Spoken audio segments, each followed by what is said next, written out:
Okay, so good morning, good evening, everyone. Welcome to this session, Establishing a Case for the New Interpretation of Weapons of Mass Destruction under the Outer Space Treaty.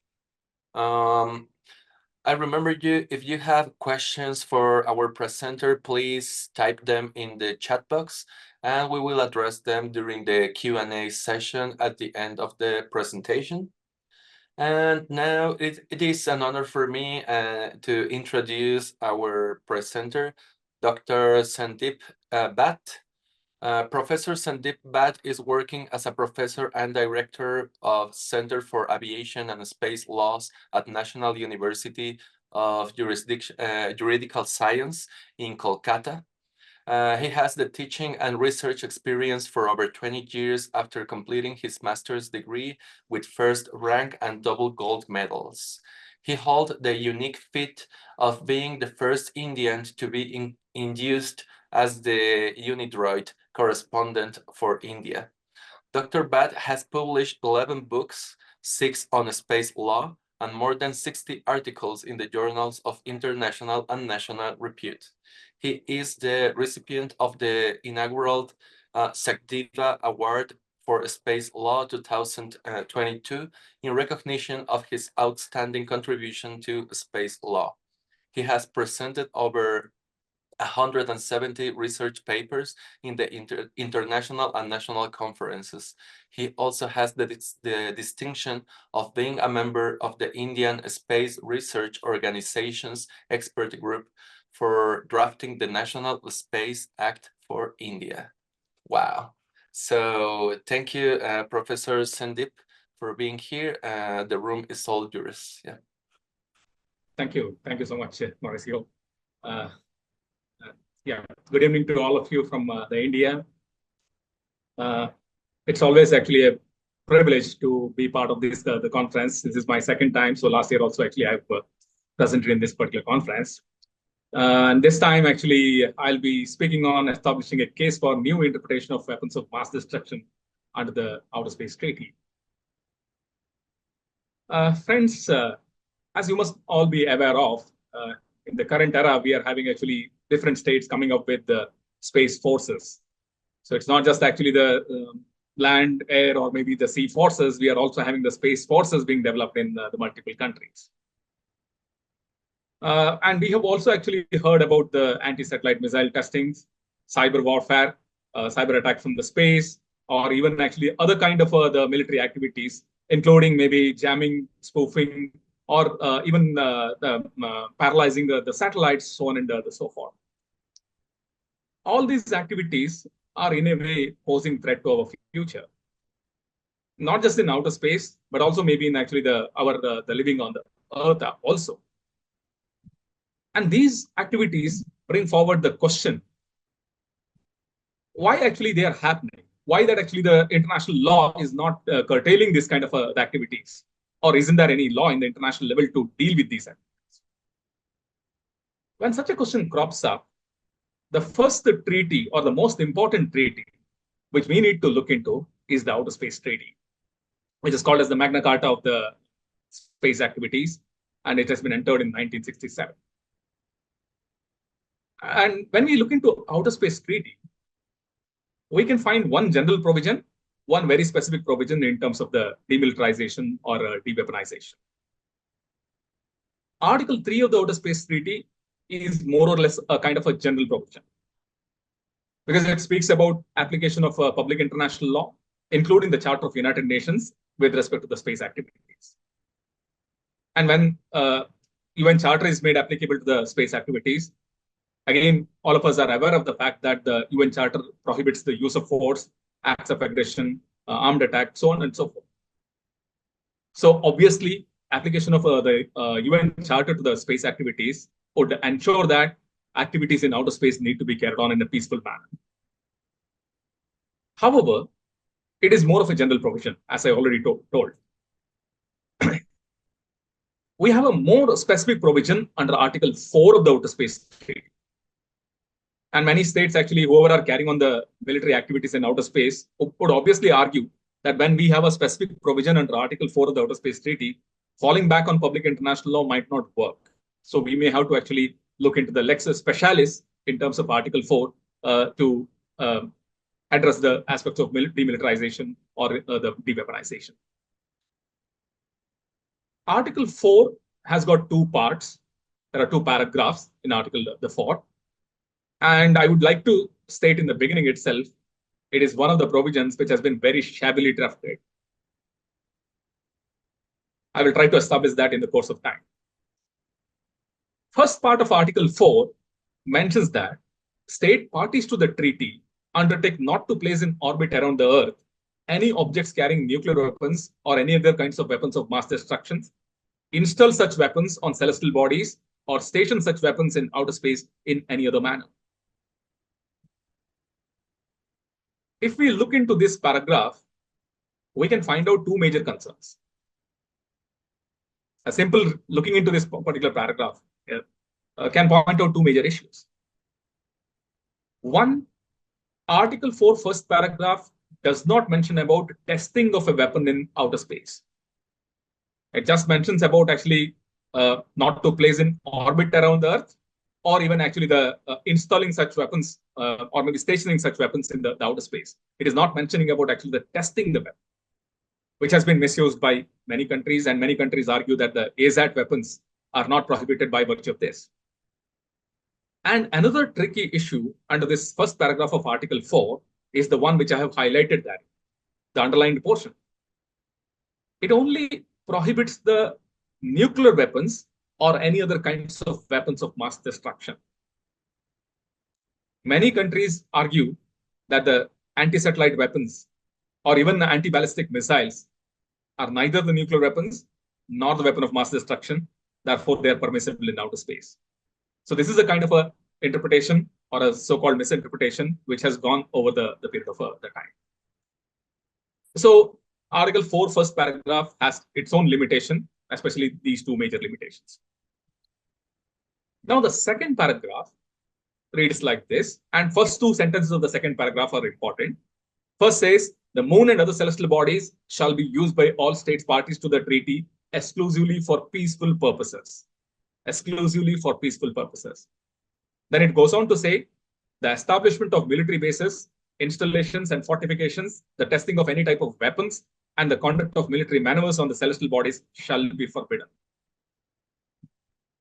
Unfortunately, a careful reading to this particular paragraph clearly indicate that the word outer space is missing.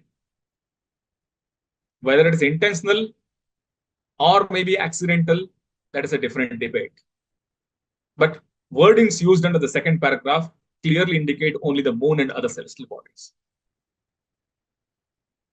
However, saying that moon and other celestial bodies need to be used only for exclusively peaceful purposes, and there is no requirement of using outer space exclusively for the peaceful purposes, seem to be very absurd. Because we are more concerned about the military activities in outer space, since actually it is going to pose a kind of an imminent threat to our existence on the Earth. So therefore, saying that it is confined only to moon and other celestial bodies is a debatable issue. But then this debate is further fueled by another aspect under this particular part. That is, how do we interpret peaceful purposes? How do we interpret the peaceful purposes? If we look historically, initially it was thought that the peaceful means non-military, no military activities to be carried on. However, as the time passed on, as the military reconnaissance satellites started to become visible, the states started to argue that peaceful means non-aggressive. As long as the military use is not aggressive, so that qualifies as a peaceful use. So this is the kind of an interpretation which initially United States advocated for, though the erstwhile Soviet Union opposed it. In practical terms, even the Soviet Union had gone for such kind of an interpretation. They have actually even used outer space for the military purposes. So therefore, military peaceful purposes has been a subject matter of a debate. Should it be non-military or should it be non-aggressive? Still remains as a kind of a debate over the period of time. And even this paragraph does not mention about the testing of weapons in the outer space. The second sentence, which is mentioned here, mentions only about prohibition on testing of the weapons in celestial bodies, and it is not mentioning about the outer space. So that is why I told that Article 4 of the Outer Space Treaty is one of the most shabbily drafted provisions of the treaty.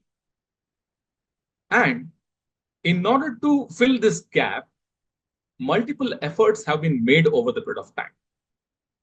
Different countries have come up with different proposals for the purpose of filling the gap in the Article 4 of the Outer Space Treaty.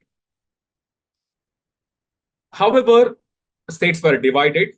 You can find that there is actually some group advocating for hard law, some other group advocating for a soft law. On the one hand, Soviet Union had been advocating for the Paros Treaty, prevention of arms race in outer space. It has been advocating for this since 1981. And over the period of time, multiple proposals were made for the purpose of having a separate treaty to prohibit all kinds of weapons in outer space.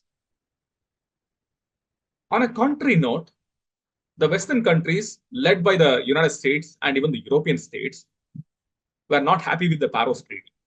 They were not actually agreeable for a hard law. They were more focusing in terms of the soft law by advocating for transparency and confidence building measures, TCBMs. So complete prohibition on the placement of the weapons is not something feasible according to them. What has to be made is to maintain the transparency, and confidence building has to be done over the period of time to ensure that outer space is used for non-aggressive military purposes.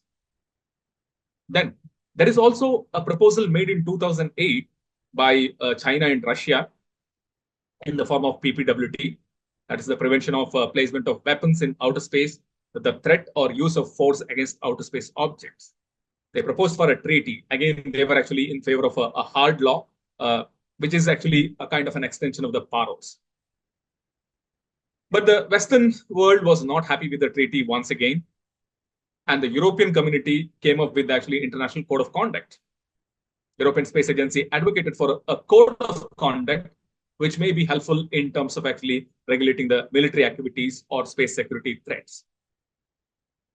While some of the countries, maybe the so-called third world countries, including India, agreed that the International Code of Conduct might be one of the first steps in terms of actually going for the demilitarization or de-weaponization, they did not consider it to be the final objective per se. The final objective is to have a kind of a treaty.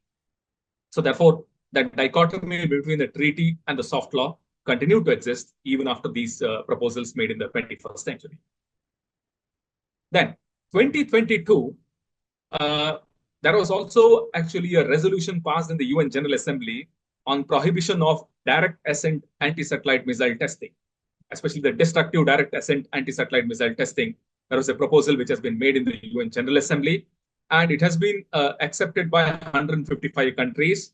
So the UN General Assembly has adopted the resolution with 155 countries voting for the resolution. However, this is also not successful. Why I'm saying not successful is that 9 countries voted against it, and 9 others actually abstained from the resolution.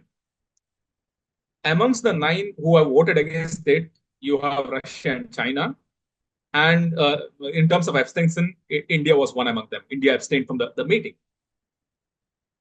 This ultimately leads to a conclusion that out of the 4 countries who have got the demonstrated ASAT capabilities, direct ascent ASAT capabilities now, only one is a part of the resolution.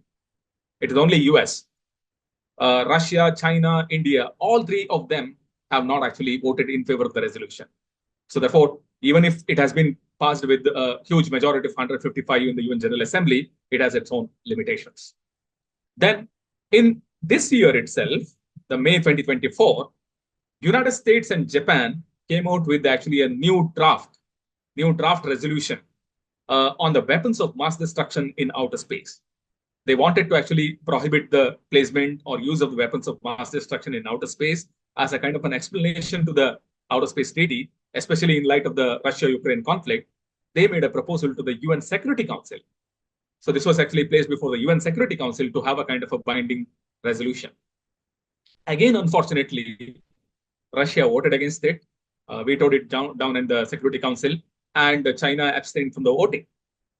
So therefore, even this 2024 proposal has also actually failed to fill the gap in Article 4 of the Outer Space Treaty. So every effort which has been made over the period of time since 1980s to supplement Article 4 of the Outer Space Treaty have failed. So in this circumstance, my proposal is to go for a creative interpretation of Article 4 itself, at least until the time we agree for actually something new, some new resolution, or maybe some new treaty or some new protocol with respect to the demilitarization or de-weaponization in outer space. We need to go for a creative interpretation of Article 4 itself. Maybe I should say it is a purposive interpretation based on the principle of evolutionary interpretation. How is it possible? To my understanding, defining the weapons of mass destruction. Because Article 4 prohibits the placement or orbiting of the weapon of mass destruction. Though the Outer Space Treaty does not provide the definition of weapon of mass destruction, we may have to rely back on the UN General Assembly resolution number 34/87A, which was under the Conference on Disarmament. This resolution defines the weapon of mass destruction in the words mentioned in the slide. It says a weapon of mass destruction is an automatic explosive weapon, radioactive material weapons, lethal chemical and biological weapons, and any weapons developed in the future which have characteristics comparable in destructive effect. So this is what is the definition which has been provided there.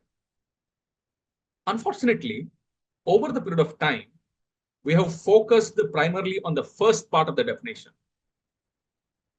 Always, when we speak about the weapon of mass destruction, we thought of atomic explosive weapon, radioactive material, or maybe chemical weapons, biological weapons. These are the things which actually come to our mind straight away. But we haven't focused on the last part of the definition.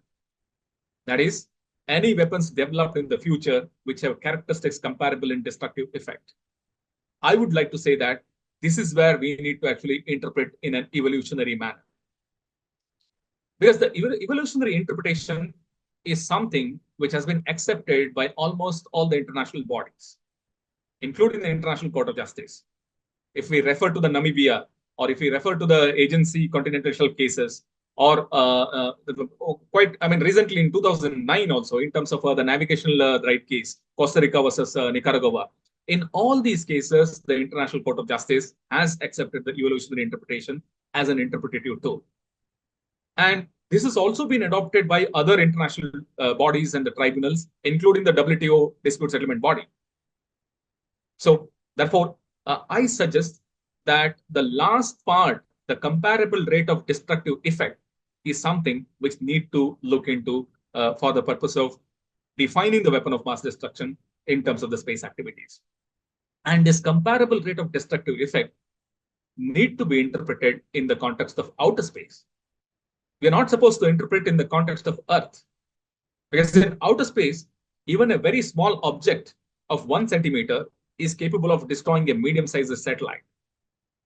The velocity with which actually those objects are moving are capable of actually destroying anything which comes in their way. So therefore, definitely we have to actually interpret the comparable rate of destructive effect in the context of outer space, and not on the basis of our earthly experience to say only chemical, biological, or nuclear weapons are prohibited. Then, one more thing, an argument which we quite often actually hear in case of cyber attack is the absence of tangible objects, whereas the weapon is one of the questions. But again, we have to look this from the perspective of the effects, how exactly the cyber attack is going to affect, how many people are going to be affected by such kind of attack. And if we go back to the definition, right, the one which I have shown in the previous slide, last part does not mention in any manner that the weapon need to be physical. It says any weapons developed in the future which have characteristics comparable in destructive effect. So it is not mentioning there is a requirement of a physical weapon for the purpose of actually being a weapon of mass destruction. So absence of tangible objects should not be a reason for contending that they are not the weapons of mass destruction. And We can also get support from the Tallinn Manual 2.0 and Umera Manual on the international law of military space operations. There are arguments or maybe the supplementary reasons which are available in these documents for the purpose of saying that even cyber attacks should be condemned under the space treaties.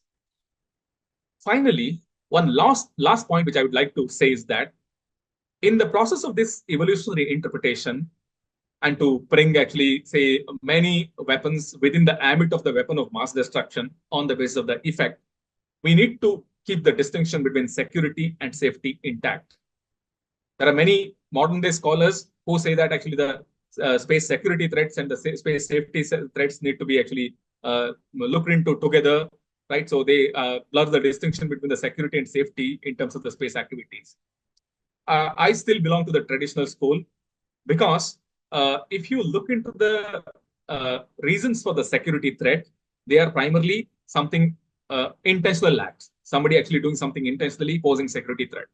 But whereas in case of safety, the threats emanate from unintentional act. Maybe the space debris has been created by natural means, and consequently the debris is posing safety threat to actually the other space activities. So therefore, they are unintentional acts.